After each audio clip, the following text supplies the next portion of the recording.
I wore that D like a bad. I was like, put it right there, baby. Like it was so bad, and I actually ended up getting a C. But the teacher told me for statistics too, you need to come for the. like you said, degree. You better do something because your little ass ain't gonna make it. I was there for the summer and ended up getting to see that summer. So you had learned. But it wasn't A. But guess what? Shit, you can tell me that wasn't no A plus that C. God bless Ms. Dobianski. She gave me that C because it was the degree thing. You know, you can't make less than a C for the course for that course to be like that. Yeah. I knew it was over. I had made a 30 something on. It was only 3 grades. It was only 3. You had midterm, the final project, and then you have the final. Yeah. And that's only 3 grades you got the entire semester. Ooh. I made a 32 on the first one. I'm done. Finished. I ain't making no 100 on the next 2. Oh, you wouldn't cry. I was hurt because it was that one. Then the final was like a 60 something. I was like, I'm not gonna. So I went to her. I said, you're an accounting professional. You already know the average is not gonna be what it needs to be. What I gotta do? Say what? Do it. You already know it's not on this trajectory, and all this gonna be on that average best of 50. She gave me that grade. God gave that to me.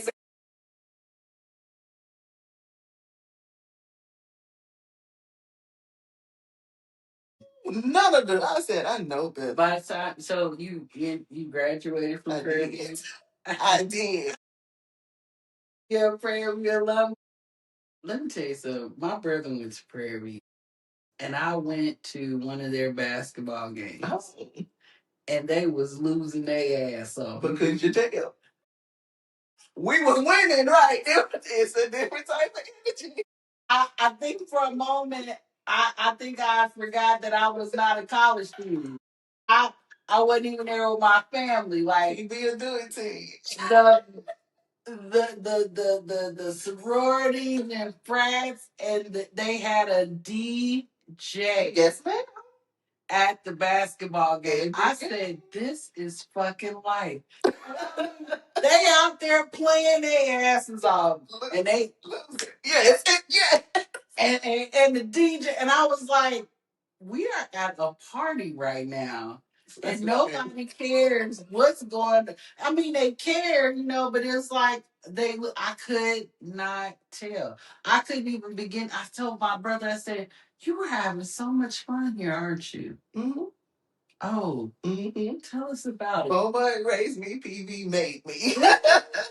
They have shirts out there with that on, I think. But yes.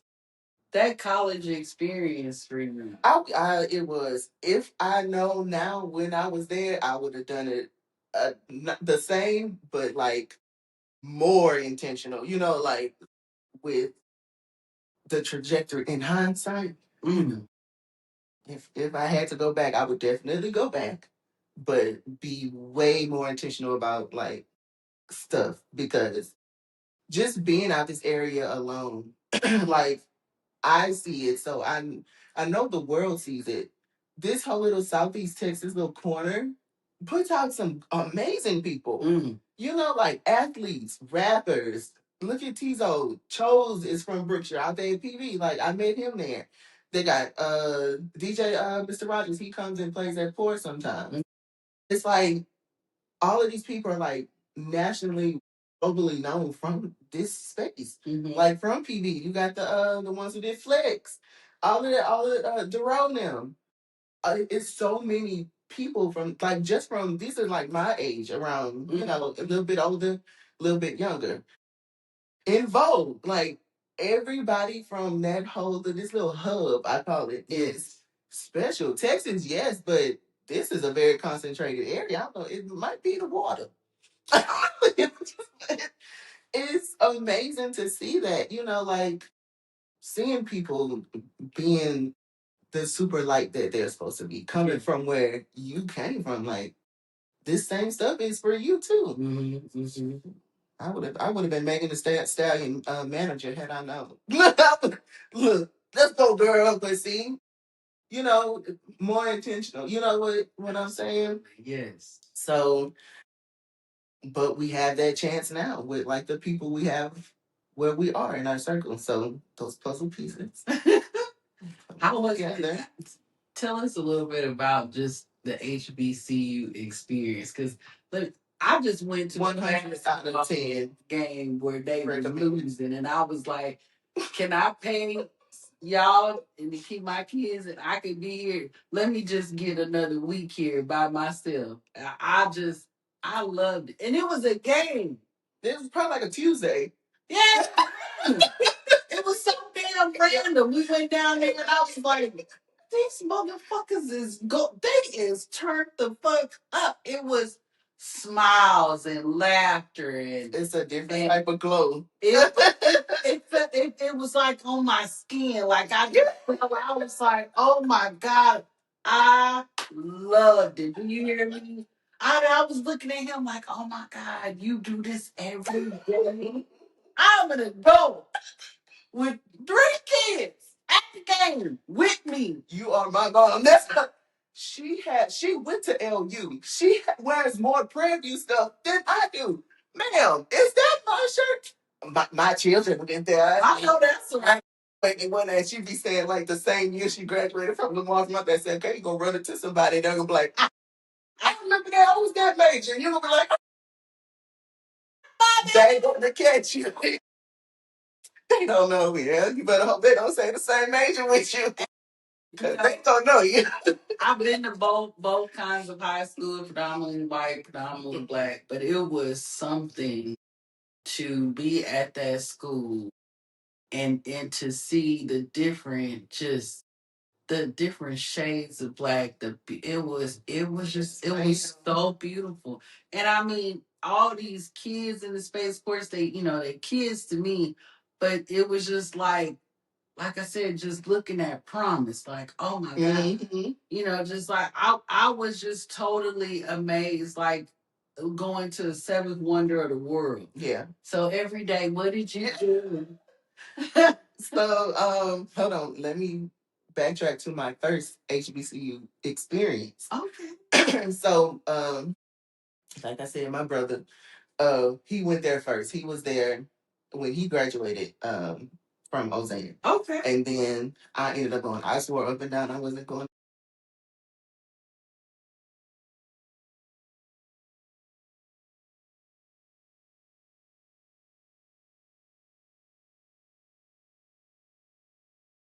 We bet.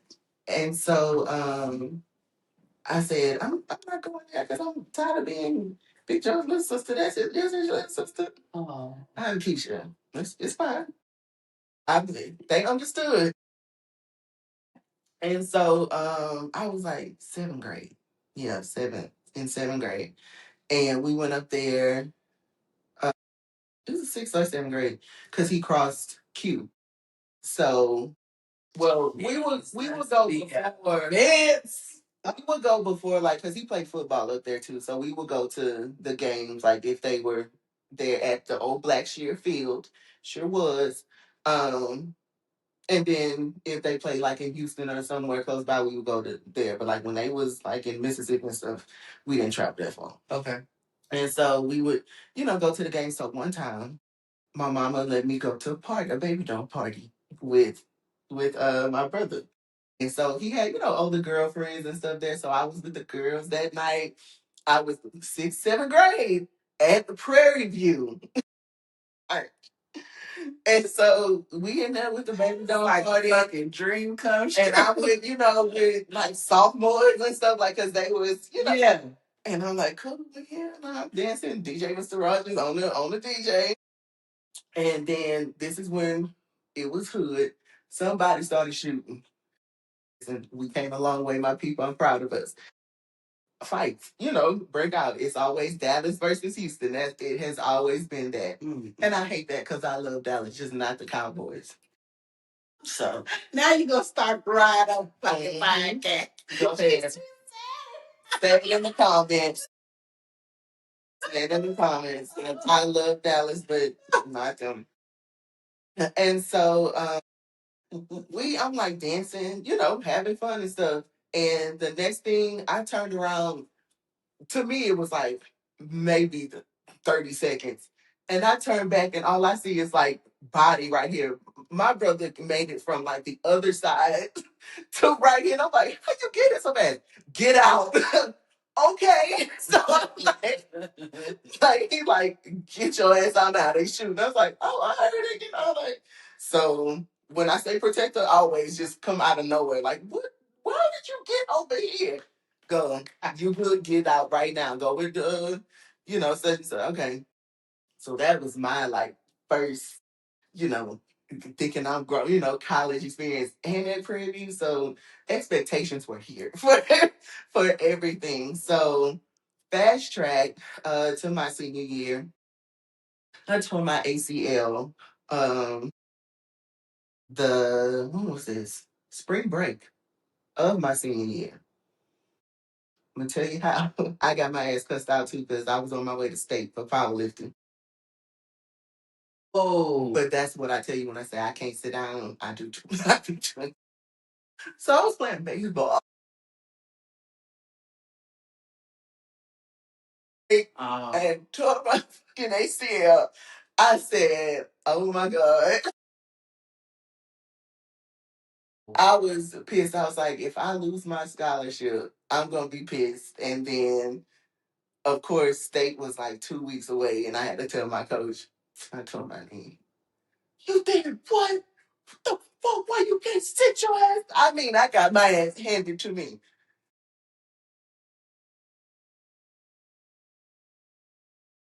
Kid you not. And I was like, coaches really talk to you, huh? Oh yeah. Oh yeah.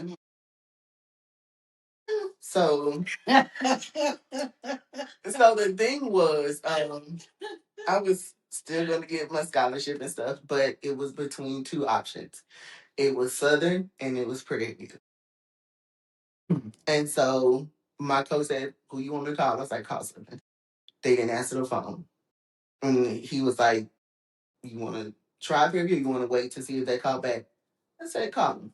I said, "If they answer, I'll go." They answered on the third ring, and I was like, okay, all right. I said, and right there it was like, cool, you'll be red shirted to do you know, physical therapy for the fall season, because fall season was indoor. Track was all year round. Fall you have indoor track, and U of H and stuff, all the little domes. And you do everything. 400 the entire thing. Throw shot inside, and it's like a big dome. I love and just would like to point out that you had options. Mhm. I think that's really that's dope. Yeah, oh, thank you. The fact that you had options, and even then, Boston. I didn't even see it like that. Go call it. Let's see. If they answer, I'm gonna. Oh my god. And then you naming these two huge ass schools like it was like, you want to go to McDonald's? Go to Wendy's. Which one? Call them. Let's see. That's hilarious.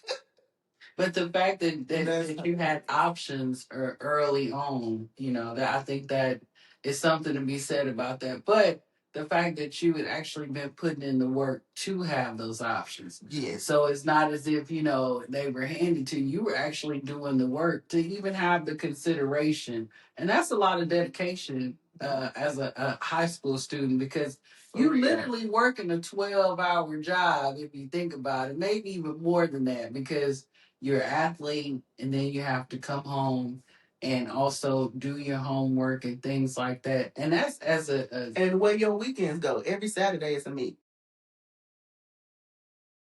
what are we doing? Now, I did have fun. We had our little social circles. We would have our house parties and stuff. But for the most part, it's a lot of dedication. For the most part, it's like I'm too tired to even want to go. Like I'm in the bed, or I'm a nerd. I'm reading a book. You know.